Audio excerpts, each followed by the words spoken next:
Now a man named Lazarus was sick. He was from Bethany, the village of Mary and her sister Martha. This Mary, whose brother Lazarus now lay sick, was the same one who poured perfume on the Lord and wiped his feet with her hair.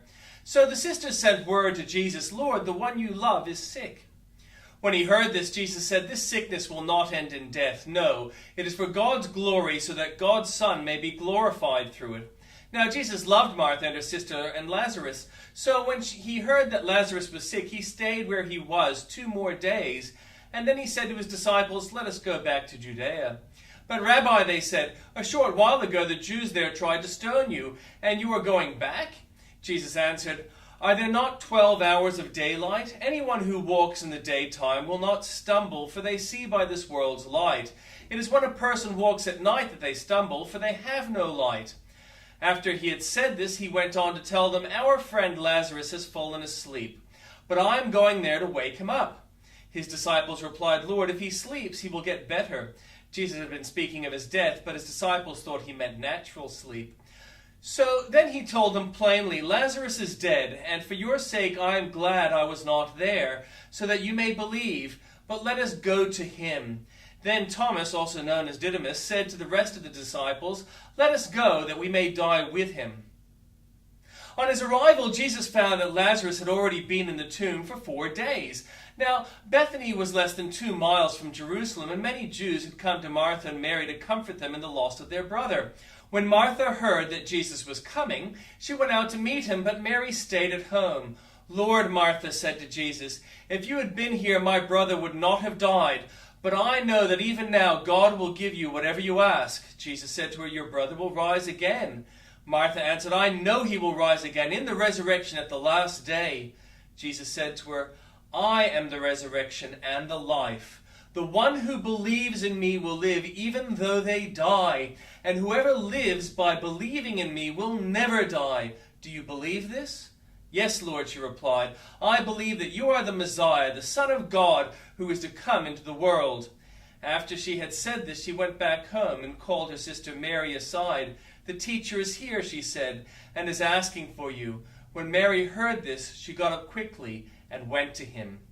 And the Old Testament reading, when Solomon finished praying, fire came down from heaven and consumed the burnt offering and sacrifices, and the glory of the Lord filled the temple. The priests could not enter the temple of the Lord because the glory of the Lord filled it. When all the Israelites saw the fire coming down and the glory of the Lord above the temple, they knelt on the pavement with their faces to the ground, and they worshipped and gave thanks to the Lord, saying, "He is good, his love endures forever." Then the king and all the peoples offered sacrifices before the Lord, and King Solomon offered a sacrifice of 22,000 head of cattle and 120,000 sheep and goats. So the king and all the people dedicated the temple of God. The priests took their positions, as did the Levites with the Lord's musical instruments, which King David had made for praising the Lord, and which were used when he gave thanks, saying, "His love endures forever." Opposite the Levites, the priests blew their trumpets, and all the Israelites were standing. Solomon consecrated the middle part of the courtyard in front of the temple of the Lord, and there he offered burnt offerings and the fat of the fellowship offerings, because the bronze altar he had made could not hold the burnt offerings, the grain offerings, and the fat portions. So Solomon observed the festival at that time for 7 days, and all Israel with him, a vast assembly, people from Lebo, Hamath, and the Wadi of Egypt. On the 8th day they held an assembly, for they had celebrated the dedication of the altar for 7 days, and the festival for 7 days more. On the 23rd day of the 7th month he sent the people to their homes, joyful and glad in heart for the good things the Lord had done for David and Solomon, and for his people Israel. When Solomon had finished the temple of the Lord in the royal palace, and had succeeded in carrying out all he had in mind to do in the temple of the Lord and in his own palace, the Lord appeared to him at night and said, "I have heard your prayer and have chosen this place for myself as a temple for sacrifices. When I shut up the heavens so that there is no rain or command locusts to devour the land or send a plague among my people, if my people who are called by my name will humble themselves and pray and seek my face and turn from their wicked ways, then I will hear from heaven and I will forgive the sin and will heal their land. Now my eyes will be open and my ears attentive to prayers offered in this place. I have chosen and consecrated this temple so that my name may be there forever. My eyes and my heart will always be there. As for you, if you walk before me faithfully as David your father did, and do all I command and observe my decrees and laws, I will establish your royal throne as I covenanted with David your father when I said you shall never fail to have a successor to rule over Israel. But if you turn away and forsake the decrees and commands I have given you, and go off to serve other gods and worship them, then I will uproot Israel from my land, which I have given them, and will reject this temple I have consecrated for my name. I will make it a byword and an object of ridicule among all peoples. This temple will become a heap of rubble. All who pass by will be appalled and say, why has the Lord done such a thing to this land and to this temple? People will answer, because they have forsaken the Lord, the God of their ancestors who brought them out of Egypt, and have embraced other gods, worshipping and serving them. That is why he brought all this disaster on them. At the end of 20 years, during which Solomon built the temple of the Lord in his own palace, Solomon rebuilt the villages that Hiram had given him and settled Israelites in them. Solomon then went to Hamath-Zabath and captured it. He also built up Tadmor in the desert and all the store cities he had built in Hamath. He rebuilt Upper Beth-horon and Lower Beth-horon as fortified cities, with walls and with gates and bars, as well as Balath and all his store cities, and all the cities for his chariots and for his horses. Whatever he desired to build in Jerusalem and Lebanon and throughout all the territory, he ruled. There were still people left from the Hittites, Amorites, Perizzites, Hivites, and Jebusites. These people were not all Israelites. And Solomon conscripted the descendants of these people remaining in the land, whom the Israelites had not destroyed, to serve as slave labor, as it is to this day. But Solomon did not make slaves of the Israelites for his work. They were his fighting men, commandeers of his captains, and commanders of his chariots and charioteers. There were also King Solomon's chief officials, 250 officials supervising the men. Solomon brought Pharaoh's daughter up from the city of David to the palace he had built for her. He said, my wife must not live in the palace of David, king of Israel, because the places the ark of the Lord has entered are holy.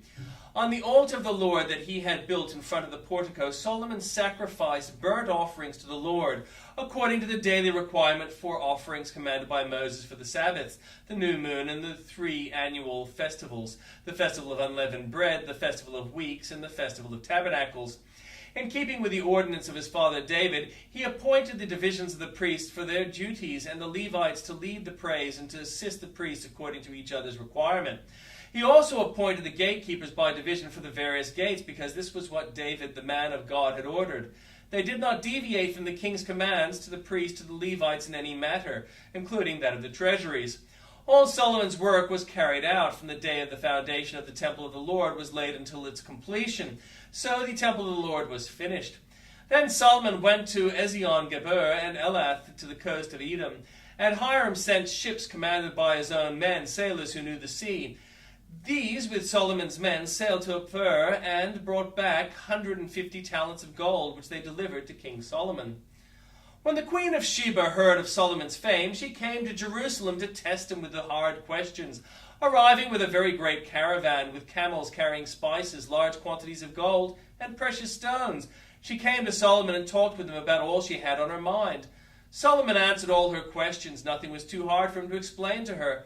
When the queen of Sheba saw the wisdom of Solomon, as well as the palace he had built, the food on his table, the seating of his officials, the attending servants in their robes, the cupbearers in their robes, and the burnt offerings he had made at the temple of the Lord, she was overwhelmed. She said to the king, the report I heard in my own country about your achievements and your wisdom is true, but I did not believe what they said until I came and saw with my own eyes. Indeed, not even half the greatness of your wisdom was told me.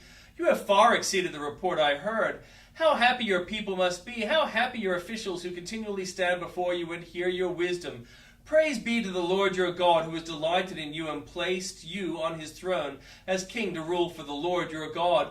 Because of the love your God for Israel and his desire to uphold them forever, he has made you king over them to maintain justice and righteousness. Then she gave the king 120 talents of gold, large quantities of spices, and precious stones. There had never been such spices as those the queen of Sheba gave to King Solomon. The servants of Hiram and the servants of Solomon brought gold from Ophir. They also brought algum and precious stones. The king used the algum wood to make steps for the temples of the Lord and for the royal palace, and to make harps and lyres for the musicians. Nothing like them had ever been seen in Judah. King Solomon gave the queen of Sheba all she desired and asked for. He gave her more than she had brought to him. Then she left and returned with her retinue to her own country.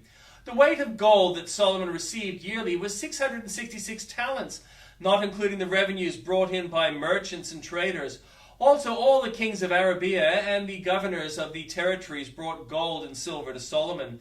King Solomon made 200 large shields of hammered gold. 600 shekels of hammered gold went into each shield. He also made 300 small shields of hammered gold, with 300 shekels of gold in each shield. The king put them in the palace of the forest of Lebanon. Then the king made a great throne covered with ivory and overlaid with pure gold. The throne had 6 steps, and a footstool of gold was attached to it. On both sides of the 2 seats were armrests, with a line standing beside each of them. 12 lines stood on the 6 steps, one at either end of each step. Nothing like it had ever been made for any other kingdom. All King Solomon's goblets were gold, and all the household articles in the palace of the forest of Lebanon were pure gold. Nothing was made of silver, because silver was considered of little value in Solomon's day. The king had a fleet of trading ships manned by Hiram's servants. Once every 3 years it returned, carrying gold, silver, and ivory, and apes and baboons. King Solomon was greater in riches and wisdom than all the other kings of the earth. All the kings of the earth sought audience with Solomon to hear the wisdom God had put in his heart. Year after year, everyone who came brought a gift, articles of silver and gold and robes, weapons and spices and horses and mules. Solomon had 4,000 stalls for horses and chariots and 12,000 horses, which he kept in his chariot cities and also with him in Jerusalem. He ruled over all the kings from the Euphrates rivers to the land of the Philistines as far as the border of Egypt. The king made silver as common in Jerusalem as stones, and cedar as plentiful as sycamore fig trees in the foothills. Solomon's horses were imported from Egypt and from all other countries. As for the other events of Solomon's reign, from beginning to end, are they not written in the records of Nathan the prophet, and the prophecy of Ahijah the Shilonite, and the visions of Iddo the seer concerning Jeroboam son of Nebat? Solomon reigned in Jerusalem over all Israel 40 years. Then he rested with his ancestors and was buried in the city of David his father, and Rehoboam his son succeeded him as king.